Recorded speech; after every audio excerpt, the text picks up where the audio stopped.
Oh. He's upstairs. Yeah, come on. Daughter. Oh. Oh. Yeah, I know. It's not arranged.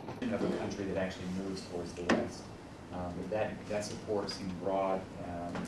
Even when we got out of Tbilisi, the range of folks we met with how much that still influences the political atmosphere, the economic atmosphere, how much U.S. policy in particular, who can introduce himself. I won't put the words in his mouth, but has an particularly important role to play on Georgia this year at the council. ლაპარაკებები, რომელიც დაიწყო პოლიტიკურ ძალებთან და მათ შორის სახელმწიფო ძალასთან დიდი ინტერესით, ასე ვთქვათ, აკვირდებიან ამერიკელები ამ პროცესს და აინტერესებს სწორედ ჩვენი ხედვა, რამდენად ოპტიმისტური ვარ და რამდენად შეგვიძლია დავინახოთ ცვლილება საარჩევნო გარემოში, რომელიც მომავალ არჩევნებს ჩაატარებს რეალურად დემოკრატიულად, ეს ერთი. გვექნება ლაპარაკი ასევე საქართველოს ირგვლივ შექმნილ რეგიონალური უსაფრთხოების პრობლემებზე და რა თქმა უნდა ოკუპირებულ ტერიტორიებში, აფხაზეთში და ცხინვალის რეგიონში ვითარებაზე.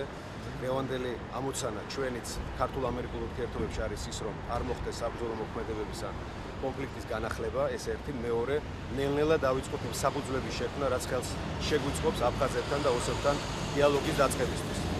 რუსეთთან ურთიერთობების ნორმალიზება იქნება ერთ-ერთი პრიორიტეტული თემა დღეს განხილვისთვის, იცით, მიმდინარეობს რუსეთ-ამერიკას შორის გადატვირთვის პოლიტიკით ურთიერთობები დაიწყო რუსეთის ფედერაციასთან, ამიტომ შემთხვევითი არ არის რომ ხვდებით სტროპ ელბოც, რომელიც სწორედ ყველაზე უფრო გამოცდილია რუსული პოლიტიკის კუთხით ამერიკის შეერთებულ შტატებში, გვექნება ამ საკითხზე მასთან მსჯელობა, შემდეგ გვაქვს შეხვედრები თეთრ სახლში ეროვნული უშუალობის საბჭოში პრეზიდენტ ობამას მრჩევლებთან, სახელმწიფო დეპარტამენტში, ყველა იმ დაინტერესებული უწყების წარმომადგენლებთან, ვინც საქართველოსთან მუშაობენ და ქართულ-ამერიკული სტრატეგიული ქარტიის ფარგლებში სწორედ დემოკრატიის განვითარების კუთხით, როგორ უნდა წარიმართოს დახმარების პროგრამა, ამაზე გვექნება საუბარი.